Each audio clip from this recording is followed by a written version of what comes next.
Joshua की next episode अगर आप लोग चाहे तो मैं अभी के अभी भी अपलोड कर सकता हूँ, लेकिन इसके लिए आप लोग हाइप बटन दबाकर जितने ज्यादा लाइक और कमेंट कर सकते हैं कर दो मेरे भाई लोगों। पर ऊपर से हाल ही में ही हमें जोशुआ पे कॉपीराइट क्लेम भी पड़ा है, तो इसी वजह से शायद से नेक्स्ट एपिसोड जोशुआ की इस चैनल पर भी अपलोड हो सकती है। इसका लिंक को मैंने कॉमेंट में पिन किया होगा, जाके सब्सक्राइब कर दे।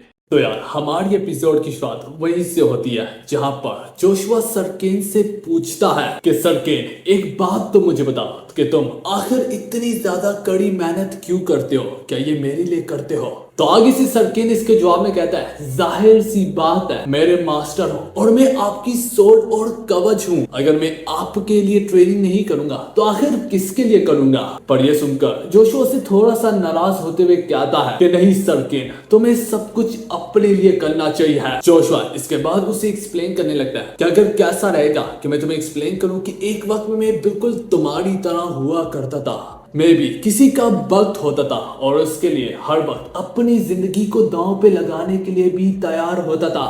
पर सच कहूं तो वो मेरी सबसे बड़ी गलती थी। ये जोशुआ के कहने की ही देर होती है तभी हमें जोशुआ का एक पास्ट दिखाया जाता है, और जैसे कि हमें पता है कि एवलोन किंगडम में उस वक्त का एम्परर मार्कस के बजाय वहां पर काइजर एम्परर होता था, जहां पर काइजर जोशुआ से कहता है कि मैं काइजर वॉन ब्रेथोन तुम्हारे टैलेंट को रिकॉग्नाइज करते हुए तुम्हें यहाँ पर नंबर 1 ड्यूक का रैंक देता हूँ। काइजर यहाँ पर जोशुआ को आर्च ड्यूक का रैंक देता है, एक ऐसा ड्यूक का रैंक जो कि एवलोन की हिस्ट्री में कभी भी किसी को नहीं मिला होता। यह सुनकर जोशुआ मुस्कुराते हुए कहता है कि एम्परर मार्कस, मैं तो सिर्फ आपकी सोर्ड हूँ और आपकी तलवार हूँ। मुझे जानकर काफी ज्यादा फख्र ऑनर महसूस हो रहा है कि आपने मुझे ड्यूक का रैंक दिया। उस वक्त जोशुआ को रैंक की तो परवाह नहीं होती थी और ना ही वो किंग बनना चाहता था, बस वो इसी में खुश था कि वो एम्परर मार्कस की सोर्ड है, उसकी तलवार है और उसका कवच है, और इसी में जोशुआ सारी की सारी जिंदगी गुजारा करता था। तभी सारे के सारे नोबल में से एक अनजान शख्स सामने निकल कर आता है। वो जोशुआ को देखते सारी कहने लगता है कि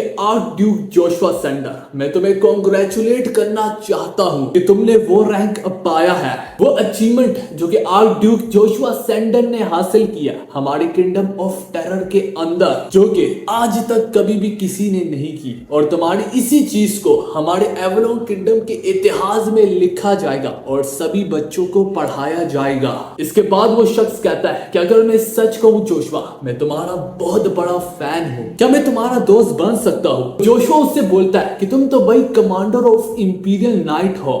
दोस्तों आप लोगों को समझ में आ रहा है कि ये लोग इतने ज्यादा बड़े एज में हो चुके हैं कि कमांडर रोड तब तक रिटायर हो चुके हैं और उसकी जगह यहाँ पर नया इंपीरियल नाइट बन चुका है। अब तो इस बंदे को भी काफी ज्यादा वक्त हो रहा है इंपीरियल नाइट का हेड बने हुए। खैर जोशुआ उससे बोलता है कि भाई तुम तो इंपीरियल नाइट के हेड हो और हमने साथ में कितने ज्यादा बैटल ऑलरेडी एक साथ लड़ भी चुके हैं। मुझे तो नहीं लगता कि तुम्हें ये कहने की भी जरूरत है क्योंकि हम ऑलरेडी एक अच्छे दोस्त हैं। जो सुन के इंपीरियल नाइट का हेड मुस्कुराते हुए कहता है ये तो फिर बहुत अच्छी बात है, आप मुझे गलाहट पुकार सकते हैं। दोस्तों ये वही बंदा है गलाहट जिसको जोशुआ ने मौत के घाट उतार दिया और इन्हीं सब ने मिलकर जोशुआ को धोखा दिया था। अब कहानी उसी में फास्ट फॉरवर्ड होके जाती है जहां पर जोशुआ अपने घुटनों पे बैठा होता है, हाँ जख्मी हालत में दर्द से तड़पते हुए। वो जोर जोर से एम्परर सीजर के नाम को पुकारते हुए कहता है कि ये मत सोचना कि तुम मुझसे बच के निकल जाओगे। जोशुआ ये सब कुछ अपनी आखिरी सांसों में कह रहा होता है मरने से पहले। वहीं पर गलाहट भी मौजूद था जो कि जोशुआ को अपनी निचली निगाहों से घूर रहा था। वो यहाँ पर अपनी नजरें फेरते हुए कहता है कि तुम इतनी ज्यादा घटिया स्टेट में हो और इतनी बुरी हालत में हो कि मुझसे देखा भी नहीं जा रहा। कौन कहता है कि जोशुआ अनडिफीटेड स्पेयर नाइट मारा नहीं जाता? मेरी नजरों में तो वो मर रहा है इस वक्त। तो इसी के साथ सबने मिलकर यहाँ पर जोशुआ की जान को नोच लिया था क्योंकि जोशुआ यहाँ पर एक भक्त था, लोगों पर अंधा एतमाद अंधा भरोसा करता था। तो दोस्तों यहाँ पर जोशुआ के इस चैप्टर ने हमें एक अच्छा लाइफ लेसन भी सिखाया कि कभी भी किसी पर अंधा भरोसा मत कीजिएगा, और यही चीज तो जोशुआ यहाँ पर सरकेन को भी सिखाने की कोशिश कर रहा है। इसी में कहानी प्रेजेंट में आती है। जोशुआ यहाँ पर सरकेन को यही बोलता है कि मैं नहीं चाहता कि तुम मेरी सोर्ड बन के जियो, बल्कि मैं चाहता हूं कि तुम सरकेन ही बन के जियो। अपने नाम को याद रखो, सरकेन दी हैरी, तुम्हारी टक्कर का कोई नहीं है। जोशुआ इसके बाद उसे मजीद समझाता है, अगर तुम आगे चल के बचताना नहीं चाहते फ्यूचर में तो मेरी मानो और अपनी लाइफ पर ध्यान दो। वो लोग यहाँ पर बातें कर रही होती कि इसी बीच में पीछे से एक कोनाए उड़ती हुई आकर सरकेन के सर पे लगने ही लगती है। तो जोशुआ यहाँ पर अपनी लाइटनिंग स्पीड का इस्तेमाल करते हुए उस कोनाए को वहीं पर रोकते हुए यहाँ पर सरकेन से बोलता है कि चुकंदा हो जाओ, अगर हमने ध्यान ना दिया तो ये असैसन हमें असैसिनेट कर डालेंगे। इसके कुछ ही लम्हे बाद जोशुआ अपने आप को 100 से ज्यादा लोगों से घेरा हुआ पाता है।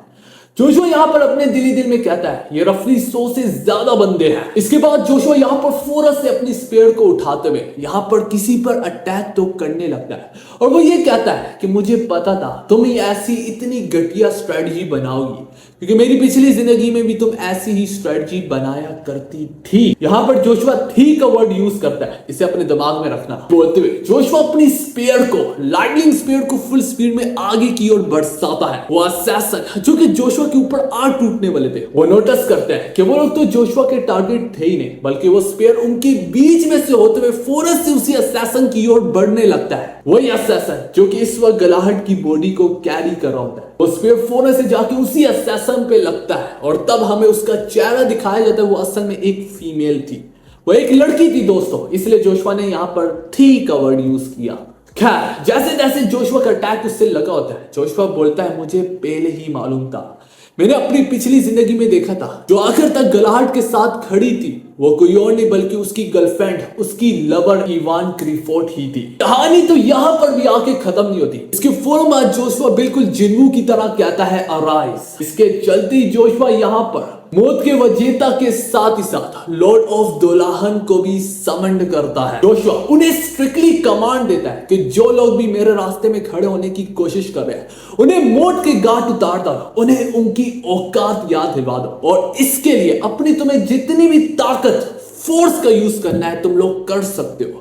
जोशुआ उन्हें यहाँ पर खुला हाथ और खुली छूट देता है। अब चूंकि यहाँ पर जोशुआ ने सीधा इवान क्रीफोर्ड को ही टारगेट कर दिया होता है, बाकी असैसन यहाँ से भागते हुए कहते हैं कि जल्दी से गलाहट की बॉडी को लो, क्योंकि अब यहाँ पर इवान नीचे गिर चुकी है और हमें अपने प्लानिंग में चेंजेस करने पड़ेंगे। और वो लोग ये जैसे जैसे फॉरेस्ट छोड़ के भाग रहे होते हैं कि यहाँ पर दुल्हन अपनी मोटी और बाड़ी आवाज में कहता है कि मेरे होते हुए तुम लोग कहाँ जाओगे। ये बोलते हुए दुल्हन अपने जिस्म से बढ़ बढ़ के अपनी डार्क फोर्स को अनलीश करने लगता है। वो डार्क फोर्स धीरे धीरे करके पूरे के पूरे फॉरेस्ट को कवर करने लगती है। ये देखकर असैसन को चिंता होने लगती है कि उनके भागने का रास्ता अब बंद हो रहा है। वो अपनी फुल स्पीड से आगे बढ़ते हैं, लेकिन तब भी वो यहाँ पर लॉर्ड ऑफ दोलाहन की डार्क साइड से बच ना पाते और यहाँ तक वो डार्क साइड उनका पूरा का पूरा रास्ता ब्लॉक कर देती है। इसके फौरन बाद असैसन्स के पैरों तले जमीन कैसे जाती है, वो घबरा जाते हैं, उनके पसीने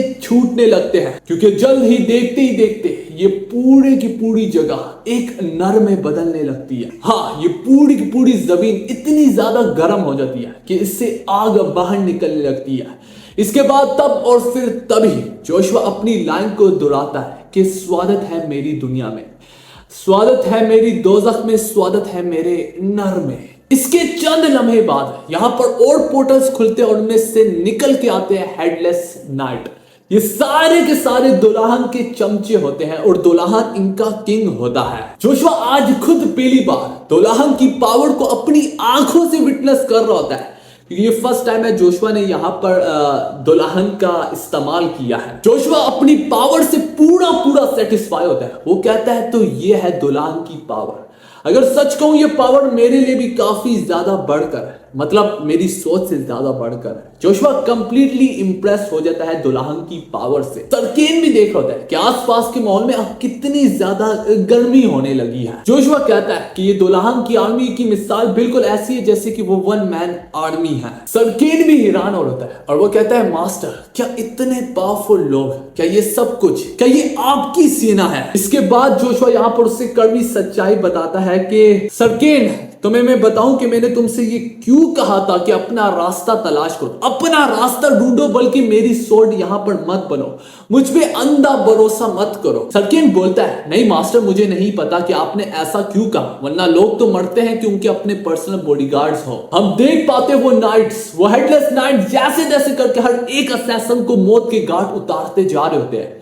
सरकेन को अब थोड़ा बहुत एहसास होने लगता है कि यहाँ पर जोशुआ उसकी डीप साइकोलॉजिकल के साथ खेल रहा है। जोशुआ यहाँ पर बोलता है, अगर कैसा रहेगा कि मैं तुम्हें कहूं कि मैं सारे के सारे कॉन्टिनेंट को धोखा दूं और अपने दोस्तों को धोखा दूं और उन सबको अपने हाथों से मारना शुरू कर दूं, उन सब की लाशों को, कारपेट को अपने हाथों से बिछाऊं, तो तुम्हें कैसा लगेगा?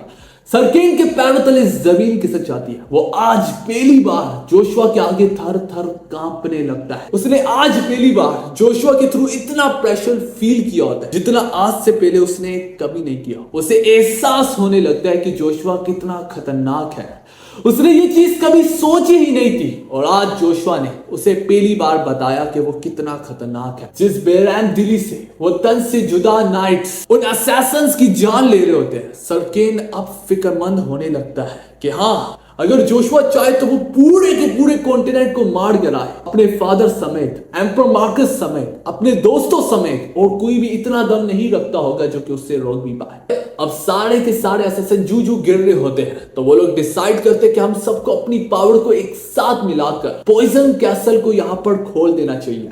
और इसी तरह वो सारे के सारे असैसिन अपनी मानव पावर को कंबाइन करके यहाँ पर जमीन के अंदर से पॉइजन कैसल को समन करते हैं। जोशुआ यहाँ पर सरकेन को बोलता है कि जमीन से जो इस वक्त बह रहा है वो इस वक्त पॉइजन है, तो मैं यहाँ पर किसी भी हालत में सांस को नहीं लेना है। इसके चलते सारे के सारे असैसिन अपने ओरा क्लास से जोशुआ के ऊपर हर दिशा से टूट पड़ते हैं, ये कहते हुए कि सारे के सारे एंडलेस नाइट्स को इग्नोर करो, बल्कि उसके ऊपर ही टूट पड़ो जिसने इन सबको यहाँ पर बुलाया है। और जोशुआ यहाँ पर अपनी मैग्मा पावर को एक्टिवेट करता है और एक मुस्कुराहट के साथ कहता है कि तुम लोग कितने बड़े पागल हो। क्या तुम लोगों को वाकई में लगता है कि मेरी आर्मी को इग्नोर करके मुझे मारना ज्यादा आसान होगा? तो तुम लोग यहाँ पर सबसे बड़े पागल हो। अब जोशुआ अपनी मैग्मा की पावर को अनलीश करता है और वो जो आग का तोता देखते ही देखते सभी लोगों की जान को नोच लेता है, उनकी बॉडी को जला के राख कर डालता कि उनका रेजा रेजा तक का वजूद नहीं बचता। और तब यहाँ पर मौत का वजीदा गलाहट की गर्लफ्रेंड को यहाँ पर पकड़ के जोशुआ के सामने ले आता है। वो यहाँ पर अभी भी दर्द से तड़पते हुए कहती है कि तुम एक मॉन्स्टर हो, आखिर तुम कौन हो, इतनी बड़ी ताकत तुम्हारे पास क्या करी है? तो फिलहाल दोस्तों, इसी के साथ हमारी वाली एपिसोड अपने एंड को हिट करती है।